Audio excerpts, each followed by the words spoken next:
Good morning, y'all, and welcome back to another video. This is a very special video, or a very random video, because we actually signed up for a half marathon 2 days ago. So off the rip, I decided to sign up for the Turkey Trot. I do have 13 miles on the calendar for Saturday, so I just moved it up to be able to just run it today. I honestly have no expectations. We're just over a week after rim to rim, so we're definitely not like fully tapered. We're definitely not fully prepared for this race specifically, but I wanted to honestly just be part of the community and have some fun today, and also have the opportunity to practice some nutrition in a race day environment. I don't really have any expectations for myself. Obviously, I want to do well, but given all the circumstances, I 100% don't really have any expectations for myself in any way. So that is what we are up to this morning, and that is what this video will be. Today is Thanksgiving, so I just want to remind you that it doesn't have to be Thanksgiving for you to be incredibly grateful for so many different things in your life, and I'm so grateful for you guys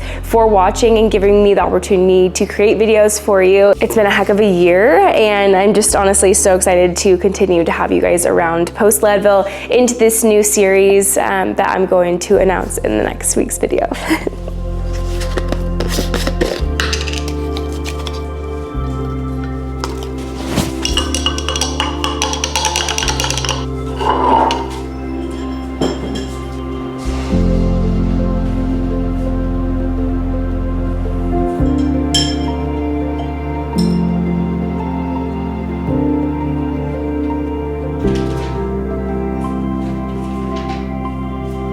We're gonna open up a fresh tub of whim Sport.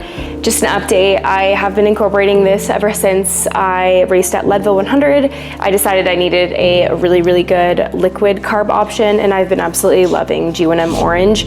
Best flavor ever, and I haven't had any gut issues with the product at all, and I've used it quite a bit, including a lot during rim to rim. A new tub means the scooper is varied. That's okay, we got it. 1 scoop of whim is 20 carbs and 350 milligrams of sodium, so I'm gonna do 2 scoops.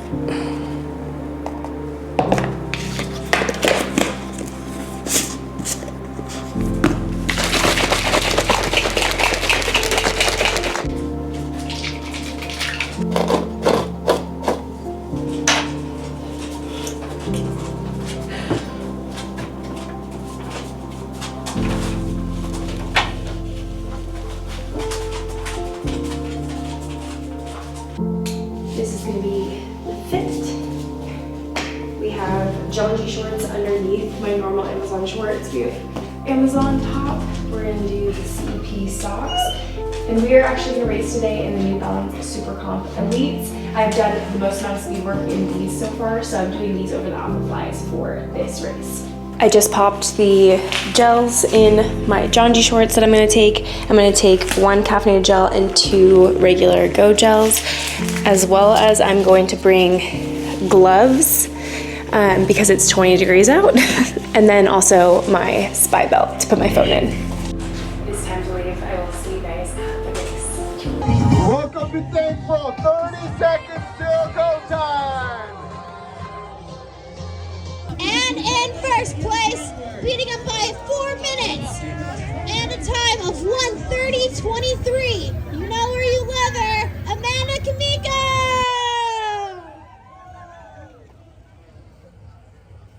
And if you don't know her, you will now. Scaring off competition every day. And she didn't even plan to run this race. Round of applause to our females ages 30 to 34. Currently driving home, and I wanted to recap with y'all. I tried to film a few clips while I was running, and honestly, I couldn't do it. I think I overestimated my ability to like put a phone away, hold a phone up while running fast. So this is gonna be the only thing really from the race itself, other than what you guys saw. But we'll do a full like sit down recap of how I felt, how I fueled, etc. That way you guys get a good idea of that. But I think that we might need to change our original goal for Austin half marathon in January if I'm already hitting a 1:30. So 1:30. Crazy that I did that. I still am a little bit in shock, but 1:30 half marathon without a taper, without a proper, honestly, half marathon block, just kind of winging it. I'm like kind of shocked. So that's an average pace of 6:54, which is nuts to me. I'm still like a little bit mind blown. So I'm excited to see how we can continue to progress. And I really think that having this speed block in a bigger prep is so beneficial. And honestly, I just wanted to kind of know where I was at before jumping into another half marathon prep, another maybe longer race, wink wink. And I'm really happy with that result. I don't feel wrecked after. My legs honestly feel pretty normal. Like I feel like I could go for another run, which is incredible. Which also I think is a testament of proper fueling as well. And also just in general, like how I've been slowly progressing my mileage up until this point. So I'm so stoked, y'all. I'm really happy, honestly, with that result. And I had a lot of fun today. The half marathon series is super fun. I will say the course that I ran on is not a PR course. There is a ton of turns. Like it is a very turny course and lots of rolling hills. So it's definitely not like a downhill half marathon, not really flat by any means, pretty just rolling hills constantly, which I like. I prefer, I think coming from trail, I like to have some change in muscle groups, but it's definitely not necessarily like your super fast course that you would want to PR on. So that being said, we did PR today by about 2 minutes, which is incredible and I'm so stoked about. Once again, not with like the best or most optimal circumstances either. And I have 8 miles to run tomorrow, so I'm just stoked. I feel like running is so fun, and I'm so nerdy, but I feel like running is such a fun experiment of your body's capability and your mind's capability. Today I really wanted to just kind of stay chill in the mind at the beginning of the race, and I did. I feel like I stayed pretty disciplined in my paces. I was honestly aiming to just stay around a 7-minute mile and for as long as I could to see how I felt, because right now my speed work has been done, you know, around that ish pace as far as like threshold goes. So I was curious to see kind of what my actual threshold would be, and I think I left a little bit in the tank. Like I definitely wasn't completely cooked afterwards. So I'm excited to actually do a full half marathon prep and really actually test kind of where I'm at 100%. But I'm very happy with that, so stoked about it. The race itself was crazy. I will say also the ending was kind of annoying. I'm gonna be that person right now. But the ending, that last mile was intermixed with the 5K runners or walkers. So it was such a nightmare to have to literally weave through walkers who were taking up the entire route. So they didn't have it blocked off by any means. So it was literally like, I think that honestly did impact a lot of people's times, because it was really hard to navigate as a half marathoner with the walkers of the 5K on the same path. So there was some points where there would be people like 4 wide that would take up the entire space, and they didn't do a great job of delegating like, hey, like we're roping this section off for the half marathoners. So that was a little bit annoying, if I'm going to be totally honest. But that being said, it was fun. I liked it other than that. That was really frustrating because for the last mile, I really wanted to negative split and really kind of go all out. But the amount of people that were in the race course and were in the way, just honestly, that would not have happened. It didn't allow it to happen. So that is okay. I'm fine with that. And yes, we're going to lift. We're going to go home. We're on our way home right now, but we're going to lift at home, do a little session at home on the workout machine, the cable workout machine that I have called the Speediance Gym Monster. So we're gonna do that when we get home, get some food. I already actually got a coffee. Oh, there's a cat crossing the road. Excuse you. Cat crossing the road, but I already got my coffee. So we are gonna get caffeinated. And yeah, take you guys along for the rest of the day on race day. Woo woo. You guys know that life has been a little bit crazy. I feel like I've been traveling a ton and going on a ton of different adventures, so having something at home really does help me stay on track. This is the Speediance Gym Monster, and I'm gonna walk you through a few reasons why I really love it for strength training specifically. And honestly, it has been mind-blowing how good of a workout I can actually get in while at home with this machine. The first thing that I really love about it is how compact it truly gets. You can actually put this completely up against the wall, so you're not really sacrificing any floor space when it is stored away. And then when you want to use it, putting it down is just as easy. You just push this side button and allow the bottom platform to come down. There are a ton of different machines on the market, but for me, I like to have something that has multiple different uses because I'll find myself reaching for it more often if I can find many different ways to utilize it. And a huge reason why I love this machine. Something that is really cool and also really beginner friendly is how many workouts are stored within the actual interface itself. If you actually go to strength, you can see how many guided workouts you truly have access to, which makes it really easy to just come into and follow a workout along the way. You don't have to think about it. You don't have to plan your workout itself. I like that that's included in the interface. Go into this dynamic weight. You can see the 4 different modes. We have standard mode, which is just your normal cable mode, which means that the weight is consistent throughout the entire movement. And then in the chains mode, as you pull the cable more, the weight increases, which is really useful for certain exercises. And you have eccentric mode, which actually increases the weight in the eccentric portion of the movement itself. You can actually just adjust the weight itself through the Bluetooth ring. You don't have to actually tap the screen at all, and it's really easy to do with just a push of a button. So I'm gonna do a quick back workout just programmed actually through the app itself, so I'll take you guys along for that. Set me free. Set me free. Set me free. Set me free. Set me free.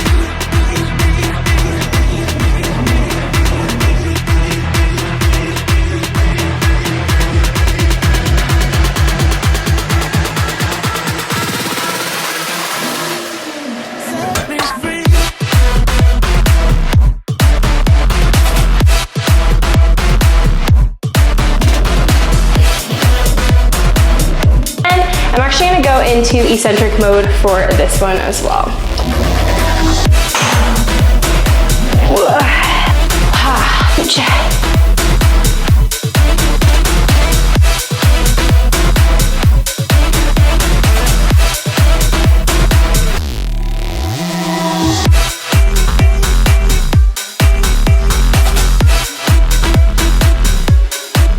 Next few movements, I'm gonna go into free lift mode. That way I'm able to just kind of do what I please. This is something that I would do if you have specific workouts that you want to do. And we're actually gonna go into eccentric mode here. That way in the eccentric movement, we're actually feeling the most amount of weight. So this is what the breakdown of the weight is gonna look like as we go into the hip thrust. I feel like hip thrust is one of those movements that it's just better to do in the privacy of your own home than it is to do in the gym in my own little lab. So we're gonna add the weight with the Bluetooth ring. We're unloaded until we click that button, and now it's loaded. So now we're gonna get our power, and then our eccentric movement is going to be loaded heavier than that concentric movement. Ooh, I can feel it.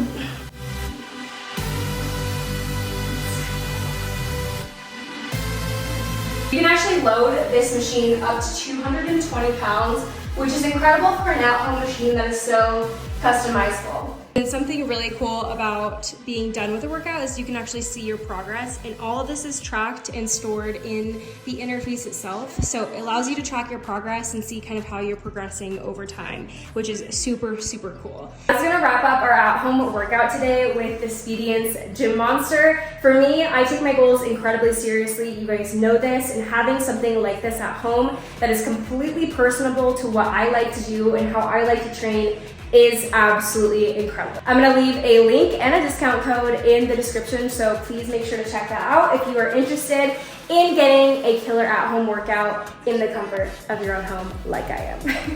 Now that our workouts are done for the day, I'm gonna make some of my gluten-free pumpkin muffins that I've been posting on IG. I made a ton of these and I actually need to bring some for a Thanksgiving little lunch that we're doing with some friends. So I'm gonna make them for you. I am not a chef or a baker in any sort of way, but I did nail this recipe and it's all gluten-free. It is dairy-free and has no refined sugar. So if you're looking for something that's a little bit on the healthier side or just in general maybe a better choice or something that's celiac safe, this is the recipe that I kind of made up for these pumpkin chocolate chip muffins. So the first thing that we're gonna do is we're gonna set the oven to 350 degrees.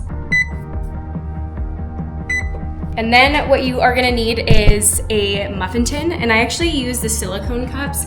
Oh shoot, I might need to wash those. We're gonna use the muffin tins and silicone cups. So here is a little muffin tin, and then I'm gonna throw some of the silicone cups in here. I wonder if I think they might be dirty still. Shoot. I'm gonna have to clean those and then I will pop them in here. So this is what the silicone cups look like. I just washed them, so we're gonna pop them in to the pan here. I don't know why I choose to do the silicone, honestly. Just from what I found, I think the ingredients, or I guess like what the plastic like coating in the muffin tins is, like kind of freaks me out a little bit that it's like cooked into the food.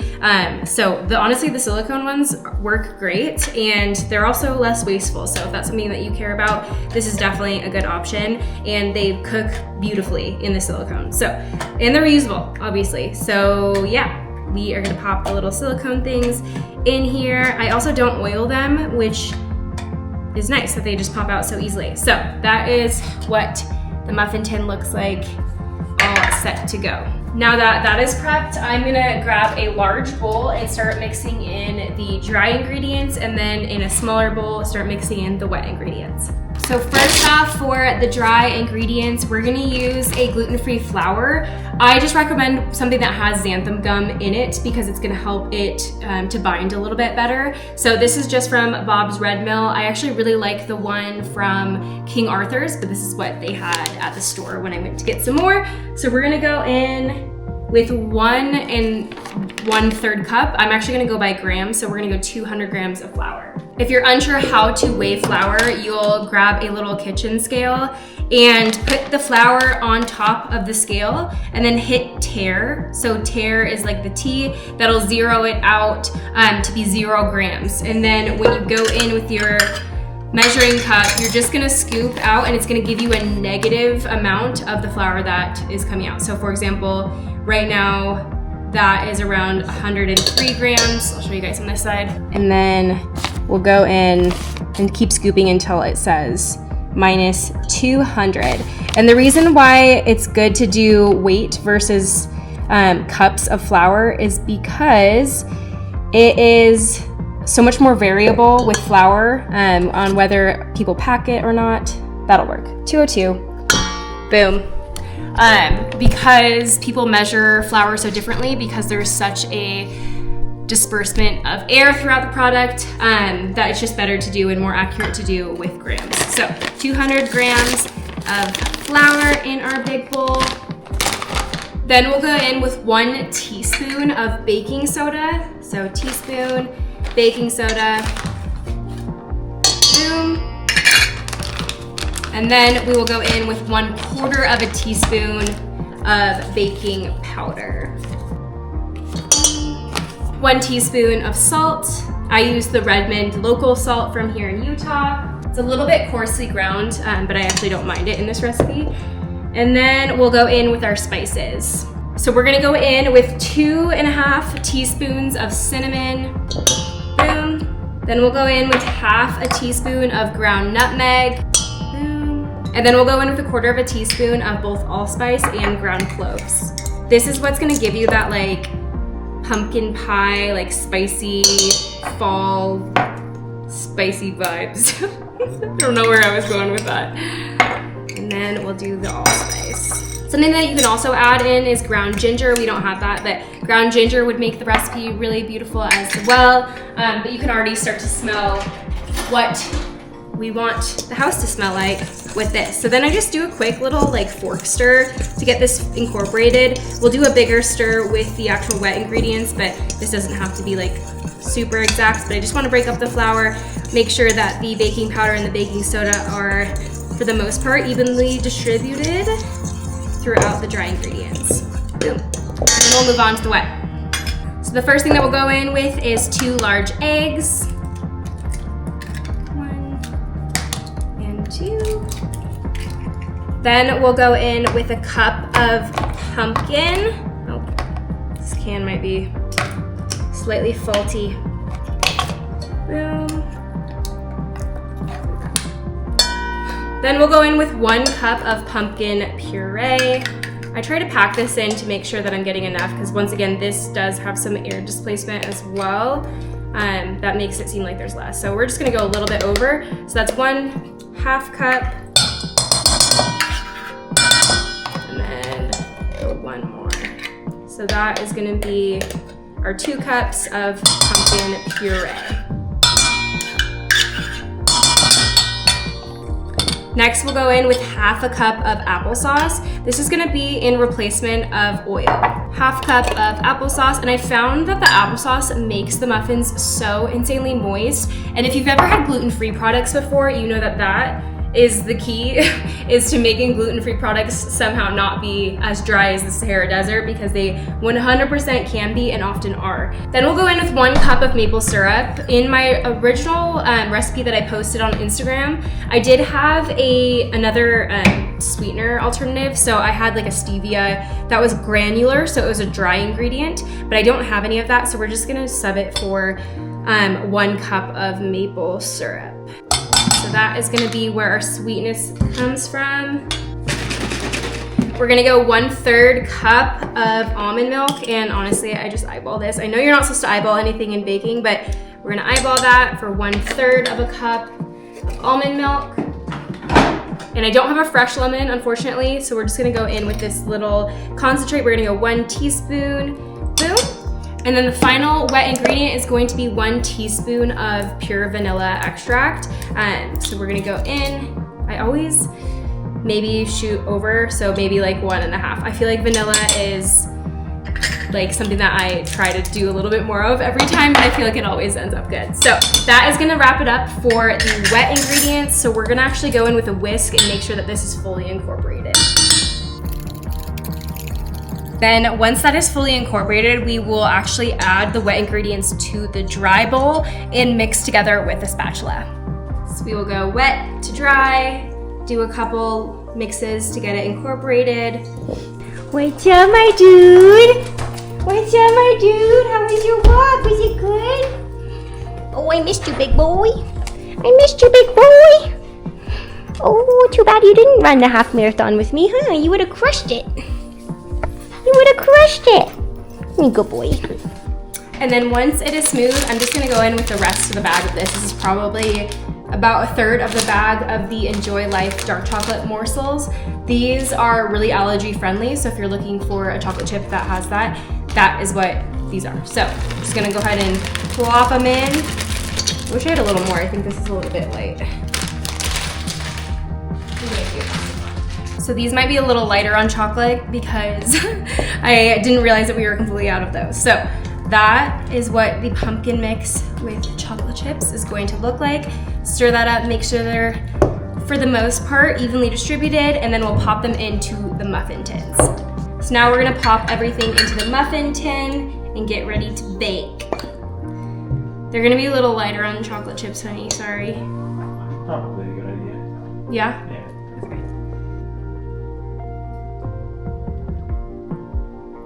We're gonna clean up the pan and then we'll pop these in the oven for 25 minutes.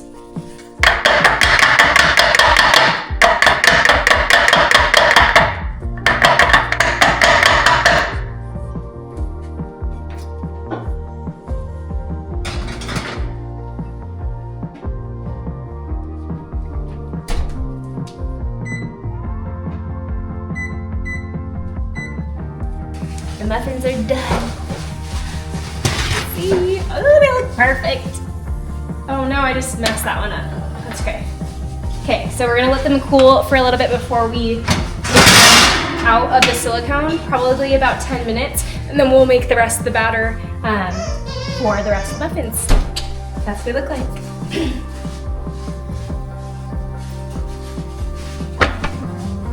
Bam.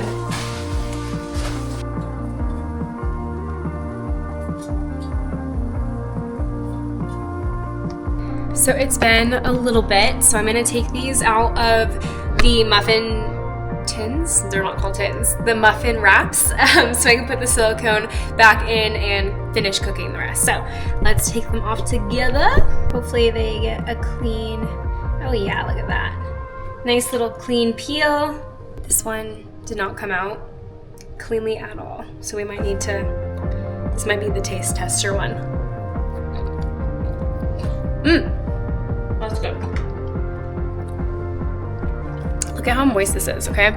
For a gluten-free, dairy-free muffin, look at that. That is a good muffin. Muffins are good, honey. I had one that broke, so I had to taste test it.